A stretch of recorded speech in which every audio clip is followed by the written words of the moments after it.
Good morning, everyone, and welcome to the Morning Edge. As you can see here, I'm going to be filling in for Pipsar today and tomorrow. Blake's taking a couple of days off, and we'll try and get through the ECB meeting. Got a little bit of a sore throat, so try and make it through that. So we've seen the euro work up towards this the 38%, which is the 807 of this entire move. From 504 to the election night high of 1299. And we'll go into the news. Usually here when we do the European crossover, we go on and cover the news. It's relatively quiet right now. We'll go on and cover each of the markets. Obviously, we'll be covering the ECB live. And then if you want me to look at specific cross rates, we can go and do that. Generally on the European crossover, it's only an hour, so most of the show is generally just directed to following the majors, gold, bonds, and maybe a little bit of SPOOs. Maybe we look at crude quickly, but we don't have enough time to cover cross rates, and that's why we usually don't go into those. But we're going to move into the news. I'm going to leave this here because generally I'm sure some people come in be asking what happened with Pipsar. As I mentioned, those of y'all already were listening the last couple of days, he's going to go and take a couple of days off.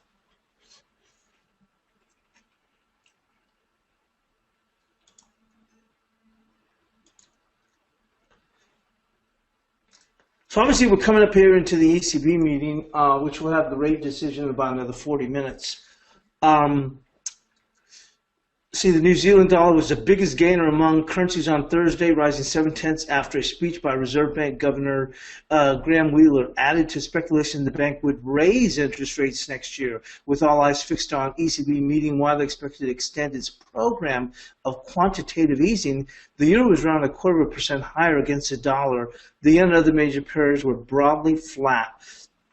New Zealand has consistently run high interest rates than its developed world peers since the 2008 financial crisis, and Wheeler confirmed the bank's most recent guidance that rates were unlikely to go lower than the current 1.75%. But he also pointed to the beginnings of a turn higher in global inflation expectations that might end the ultra-easy settings in other major currencies and relieve upward pressure on the Kiwi.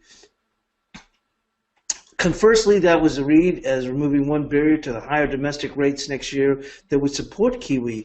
Wheeler stuck an upbeat tone on inflation and growth and pointed to the global factors that have been keeping the New Zealand dollar overvalued, abating. Analysts from Credit Agricole said in a morning note. The market increased the chances of a rate hike in 2017 to almost 80%. Kiwi rose to 72.12. The euro made steady gains on Wednesday, and it rose to another 0.2 in early deals in Europe to trade just 0.5 cent off 3 weeks highs against the dollar. While a stronger greenback has been the consensus since Donald Trump's election a month ago, some senior bank analysts have begun to question the durability of the rally going into the holiday season. However, a number of traders and investors said the 108 to 109 look like strong resistance levels to further gains for the single currency. I think there's a risk for a stronger euro if they deliver a message that is in line with expectations, says Alessio De Longis, portfolio manager and macro strategist with Oppenheimer Funds in New York. But in our view, euros ought to be sold. We are still in the camp of pushing the euro lower into the new year, and if we're right on the dollar strength next year, then it should break parity. Take a look at sterling. Let's say with the pound. We took that dip further than I expected. We made it all the way down to 25.78. We actually got just a little bit below that, but we also, that was a 38%, right in that area. Well, just above it of the recent move. Sterling edged on Thursday, recovering from its worst daily performance in 2 months on a trade-weighted basis after weak industrial data and a parliamentary vote to stick to the British Prime Minister's Brexit timetable weighed on the currency. British lawmakers backed Theresa May's plans to trigger the start of a formal talks with other European Union members on leaving the bloc by the end of March on Wednesday after she headed off a rebellion in her party over a lack of insight into government strategy to leave the EU. May still faces obstacles. The High Court ruled last month that the government needs Parliament's assent to invoke Article 50, the formal mechanism for starting Brexit talks. The government is challenging the ruling in the Supreme Court. But the vote in May in favor of May's timetable disappointed those investors who have been hoping that Brexit would be delayed. Sterling was hit quite hard yesterday by solidifying of expectations that we will get a vote by the end of March, says RBC Capital Markets country strategist Adam Cole. The pound was also hit on Wednesday by data showing falls in sterling since the EU referendum have failed to boost Britain's manufacturers in October as industrial output suffered its biggest monthly drop since 2012. Prior to the news yesterday, we had been digesting nothing but upside surprises in the data, and markets had got themselves level up for a softer exit scenario. Wrongly, in my view, said Cole, the data are not building up a very constructive launch pad for Q4 as a whole. So having had consistent upside surprise in Q3, Q4 so far doesn't look terribly encouraging. Having fallen as low as 25.70 on Wednesday, sterling traded up half a percent one day at 26 on the day at 26.97 against the euro, which traded 3 weeks high versus the dollar. Sterling edged 1/10 at 85.15 pence, leaving it close to 1 week low of 85.50 per the euro hit on Wednesday. The pound's moves against the European currency were mainly driven by the uncertainty ahead of the conclusion of the ECB meeting later in the day. We would expect the ECB to cushion hawkish elements of its decision with dovish language and vice versa, wrote BNP strategist in a research note. We see modest upside risk for the euro given our base case expectations. I kind of feel the same way too. Like I said, I don't see them extending QE. The market is hell-bent to push the euro higher. They feel the dollar is way overdone, which that's what I was contending, all of last week. And actually, I've seen the euro. I thought we'd see a little bit of a pullback for the risk into the meeting, but I think people feel that no matter what, the euro will rally. And I don't expect them to extend QE. It doesn't make any sense because when they announced QE a year ago at this time, the market was already expecting it, and then we'd turn around rally 350 pips that morning. So I wouldn't expect anything like that. And there's no reason to, because of the move that you've seen. The euro's benefited from the strength of the dollar. So at this point, it just doesn't make any sense for them to go announce that. Although I think that Draghi will probably say that all tools are going to remain on the table. But I don't think that, and they're certainly not going to talk about tapering. That would just send the euro just screaming higher, which would basically undo a good portion of what's already they favored from the dollar strength. And this dollar strength had been leading on since even before the election. It's just that since the election, they got even more. They were able to go on and get more of a play on that.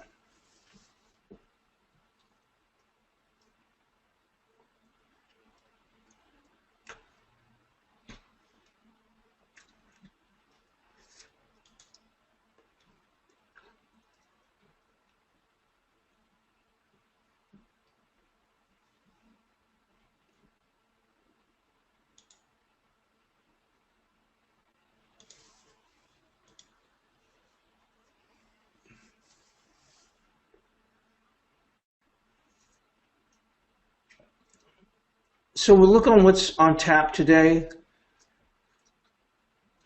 Obviously, the big main event is going to be right here, the ECB meeting.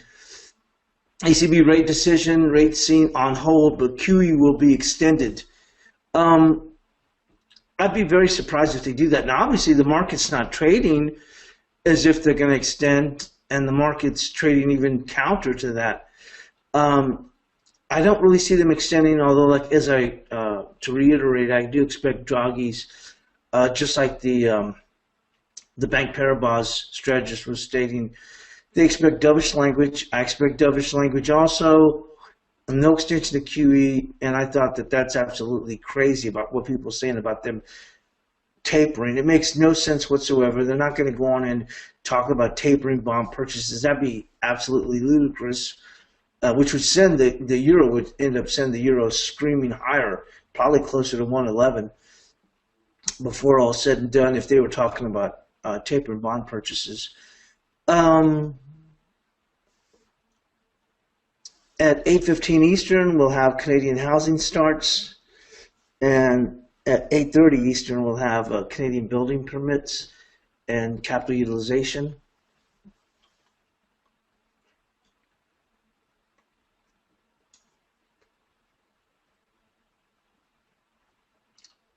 Of course, we have jobless claims, and that's it for the U.S. So we really have no real U.S. data per se other than jobless claims.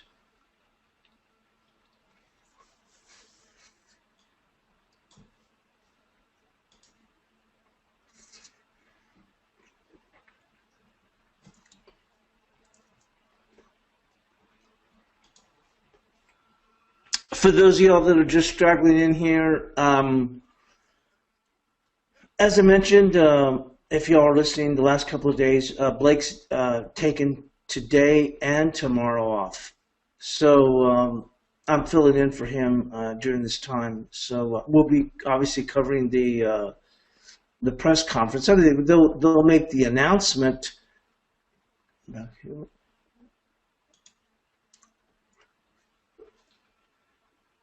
They'll make the announcement for the ECB decision here in about another half hour, but the real news will come in the press conference, and the press conference won't be for another hour and 15 minutes, and we'll be covering that live also.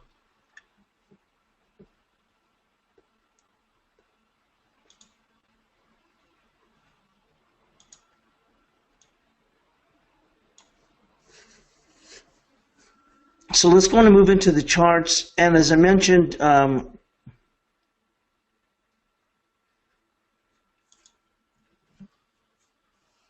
the show that I do earlier, some of y'all aren't up at that time or come in at that time. We primarily just cover the majors because the show's only an hour long.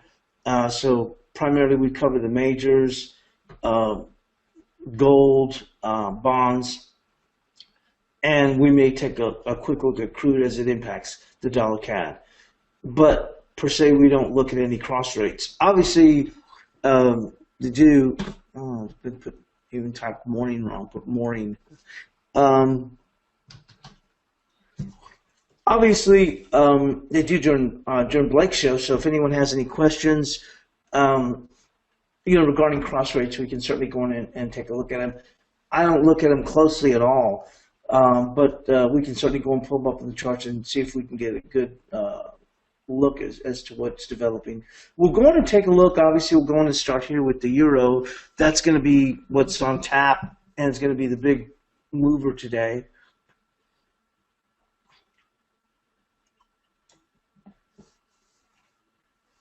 And we've seen a decent rebound here in the euro.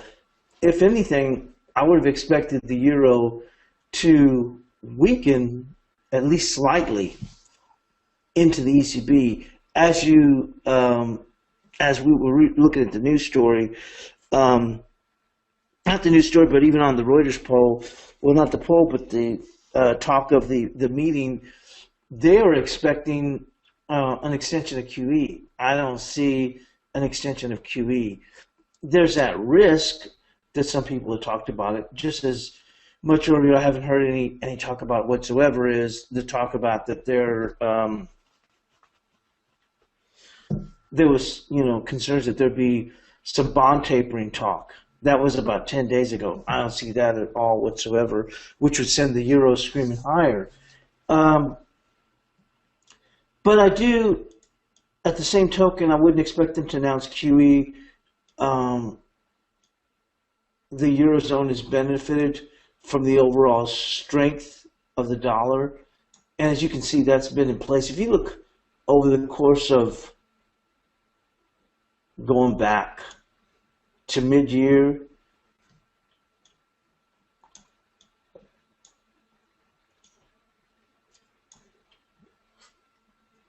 and you look here when the euro had made above 116, okay? Since then, now it's here, not even that long ago, this was in May, okay?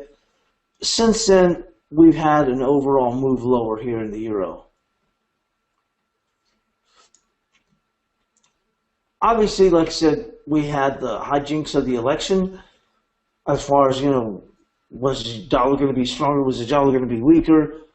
But obviously, we saw the euro rally, but it was just an opportunity for people to go in and sell into it. And we've seen it resume that trend with talks about the euro going to parity or even lower. So that the Eurozone has benefited from the overall strengthening dollar.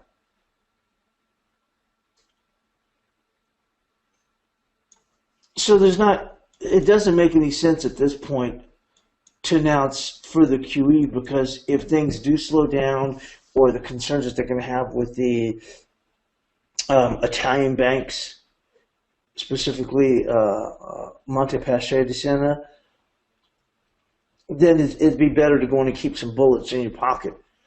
And as I mentioned, we all know what happened a year ago. We're going to go back here.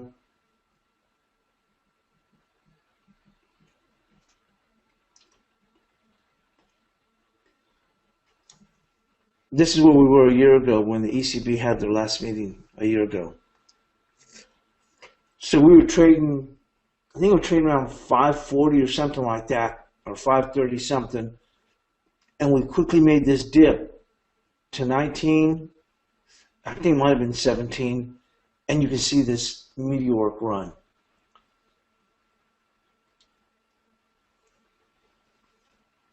So, and this was on the announcement of QE. So there's nothing that makes any sense, especially considering how weak the euro has been of recent, to go and announce for the QE at this point. But I think that Draghi will offer some dovish talk or try and minimize. Now, here's the thing. Nobody believes that would happen, so that's why you continue to see this euro strength. I thought since last week we'd see a 38% correction in the dollar.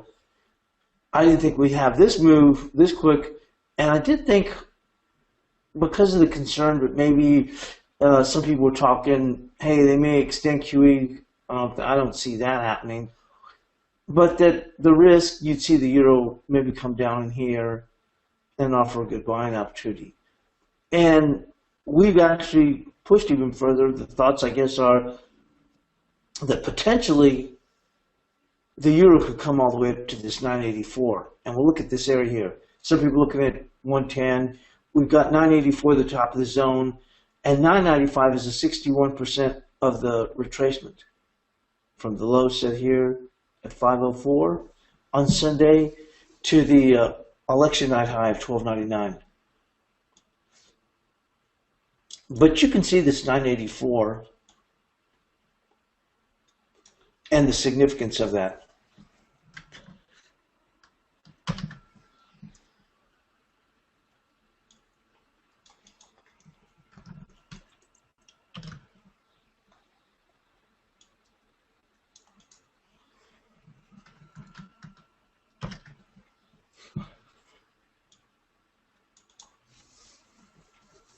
Obviously, it's almost right there at 110, but you can see when the market sold off from 1429, yeah, they overshot it, but you can see where a lot of volume was being traded right here, 984. We can pull this out a little bit to get a little bit closer look.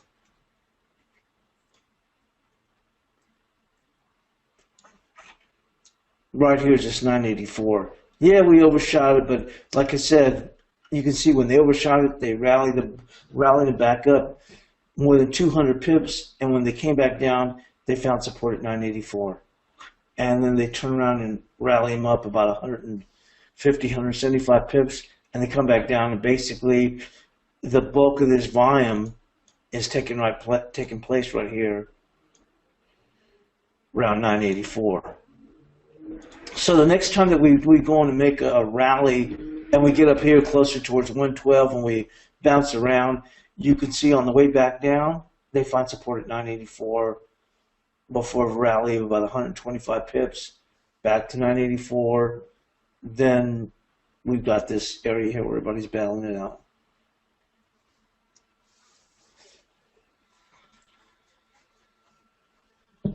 So as we fast forward it over here, and we're moving lower, same thing we find here, right here at 984. And the market, this ends up being resistance after it was support.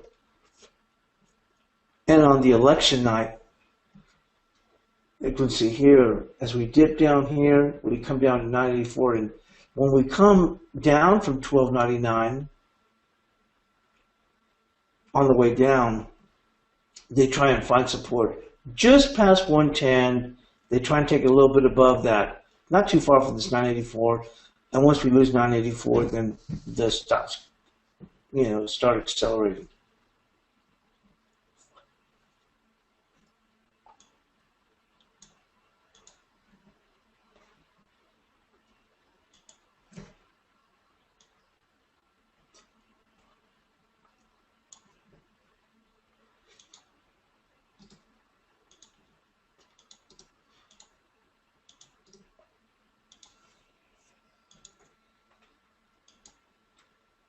So currently at this time, the market doesn't believe that they're going to go and extend QE. I don't think nobody believes that they're going to do any bond tapering either, but the thoughts are they're not going to go and extend QE at this point. Now on the dovish talk, if Draghi offers any dovish talk or saying they're going to leave things open, obviously the key area is the 716 area right in here.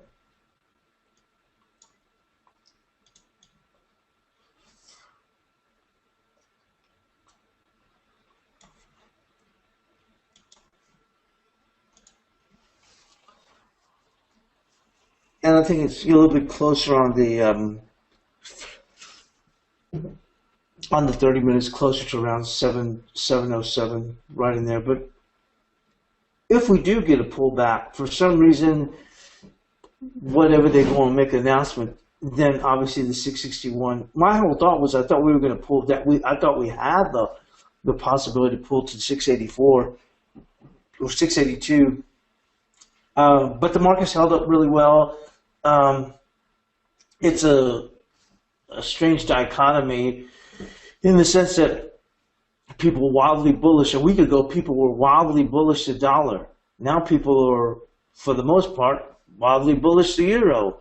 So things change, perceptions change. So we'll have to see what, I think and why I thought the market would ease back a little bit is I would think people would want to be a little bit careful just in case something happens. So I think the risk is here that we could dip a little bit lower. Obviously, we're just not seeing it at this point. But we'll have to see not only the actual decision that's announced, but we'll also have to take a look as to, more importantly, how the press conference goes. And I'm sure they're going to be asking Draghi everything under the sun. And obviously, there'll be some questions regarding potential tapering. What about extending the QE? So I think we can see some pretty big wild movements in the euro.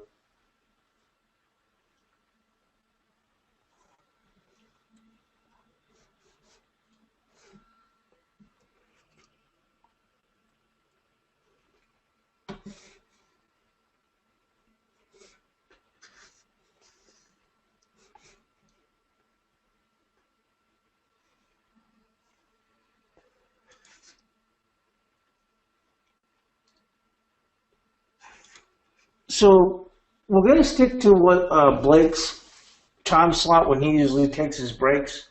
So we're going to take a break now, and when we get back, Richard was asking about looking at the Kiwi, so we'll take a look at that, and obviously we'll go on and cover the ECB press conference live. We'll have the announcement. I don't think there's going to be any big changes or headlines on the announcement per se. So let's go on and we'll go on and take a break. We'll try and stick to Blake's timeline of when he generally takes those breaks, and we'll come back, and the first thing we'll take a look at is the Kiwi for Richard.